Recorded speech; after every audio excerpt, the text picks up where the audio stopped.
সমগ্র সৃষ্টিগুলি আল্লাহকে সেজদা দেয়, সূর্য আল্লাহকে সেজদা দেয়, চাঁদ আল্লাহকে সেজদা দেয়। নবী বলেন, সাহাবীরা তোমরা কি জানো সূর্য কোথায় যে ডুবে যায়? সাহাবীরা বলেন, আল্লাহু রাসূলু আলাম, আল্লাহ জানে এবং নবী ভালো জানে।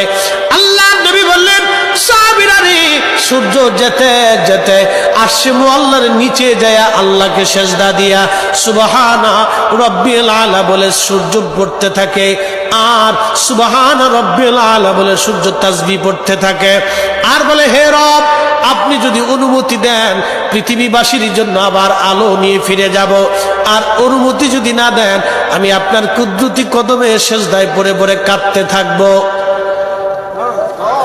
আল্লাহ নবী বললেন, সূর্য থেকে আমার রব অনুমতি দেওয়ার কারণে সকালবেলা তোমরা সূর্যের আলো পাও, কিয়ামতের পূর্ব সময় অনুমতি দেবে না, দেবে না, দেবে না।